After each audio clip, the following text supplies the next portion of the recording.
Onorevole Tardino, oggi una conferenza stampa qui al Comune di Agrigento per annunciare diverse novità che interesseranno sia il teatro, il nostro territorio, l'aeroporto e la Corleonese Agrigentina. Sì, abbiamo formalizzato l'annuncio di 8,5 milioni di euro per il restauro del Palazzo di Città, un'opera di grande pregio artistico-culturale dove siede anche il Consiglio Comunale e quindi riteniamo che sia doveroso. Io ho semplicemente cercato di agevolare i rapporti istituzionali quanto anche non ve ne fosse bisogno grazie all'opera intensa da parte del Sindaco, e ho cercato di mettere in evidenza quanto è importante sia per la città di Agrigento avere un Palazzo di Città restaurato che possa esprimere tutta la sua bellezza artistica e culturale anche in prospettiva di Agrigento Capitale della Cultura 2025. Abbiamo poi annunciato anche altre opere, per esempio 5 milioni di euro a breve per Sì. 2 nuove tratte della ferrovia,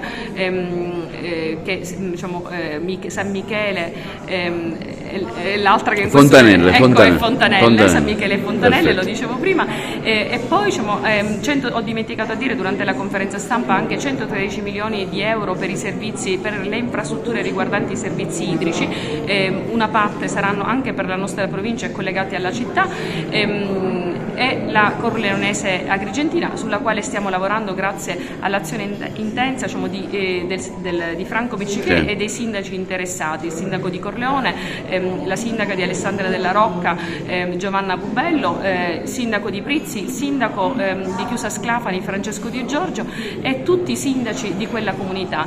La Corleonese Agrigentina è una strada che parte da Corleone, è la più antica della Sicilia e arriva fino ad Agrigento, e crediamo che gli investimenti che porteremo su quella strada siano funzionali non solo alla nostra mobilità ma anche a mantenere viva la cultura di una strada antica. Quindi siamo felici che il Ministero delle Infrastrutture risponda concretamente alle nostre richieste. C'era anche un'attenzione verso l'aeroporto, lei diceva in conferenza stampa. Chiaramente su questo non ne Sì. voglio fare slogan elettorali, No, perché noi assolutamente. siamo per la concretezza e quindi ci stiamo lavorando, stiamo seguendo passo passo tutta l'attività che il Comitato e la provincia sta facendo. Il progetto è stato depositato, attendiamo il parere da parte di ufficializzare il parere dell'ENAC, nonché poi i passaggi successivi che ci saranno.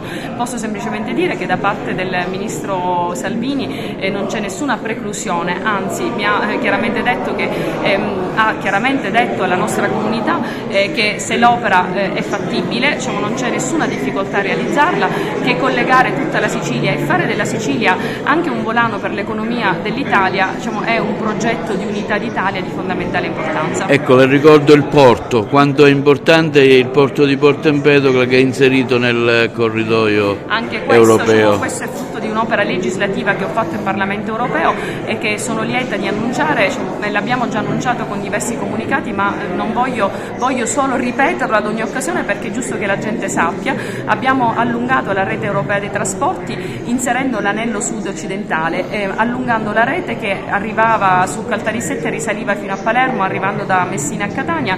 Il nostro territorio era tutto completamente sconnesso dalla rete europea dei trasporti. Oggi con un emendamento che ha avuto un iter di oltre un anno e mezzo siamo riusciti ad approvare in via definitiva all'ultima plenaria di aprile la norma. La rete sarà connessa da Caltanissetta fino a Porto Empedocle e tutto il territorio fino a Siracusa farà parte della rete europea dei trasporti. Il porto di Porto Empedocle è inserito tra i porti europei e i nostri porti da Porto Empedocle fino a Siracusa, inserito anche grazie all'attività nostra del Ministro Salvini nell'autorità nazionale orientale, faranno parte della rete europea.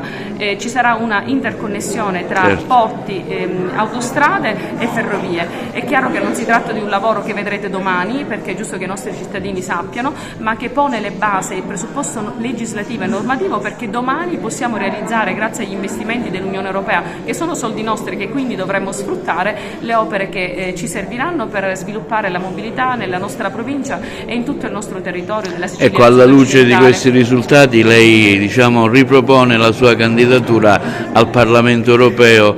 Ecco, facciamo anche un bilancio del suo impegno Guardi, è chiaro che 4 anni, 5 anni non si possono racchiudere in pochi secondi, però ecco, lei sta chiedendo, diciamo, alla gente di essere presente di nuovo a Bruxelles? Ma guarda, allora, se dobbiamo parlare in maniera campanilistica come agrigentina, credo insomma che avere un europarlamentare di Agrigento per la nostra provincia sia un valore aggiunto, che si aggiunge appunto agli altri parlamentari presenti in tutte le sedi, parlamentari nazionali, parlamentari regionali, ognuno che fa la sua parte, perché molti, quasi tutti sono amici. Avere l'europarlamentare della provincia di Agrigento è di fondamentale importanza. Nessuno avrebbe mai chiesto di allungare la rete europea di trasporti fino ad Agrigento e di inserire Porto Empedocle tra i porti europei se non avesse conosciuto il territorio. E quindi questo è un invito accorato alla nostra provincia a dare la possibilità a un esponente che insomma penso di aver dimostrato di aver lavorato, e chi mi segue insomma lo sa, di poter continuare questa attività lavorativa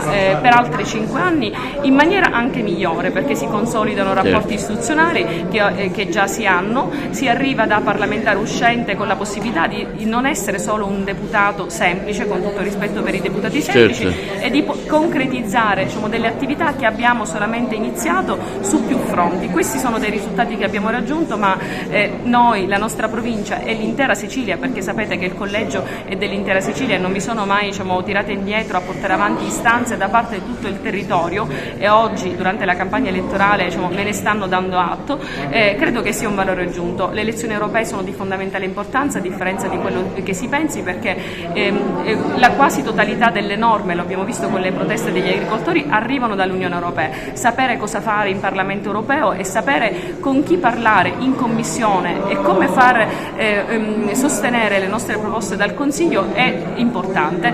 Spero di ottenere insomma il consenso che chiediamo per poter esserci con più forza anche nel prossimo mandato.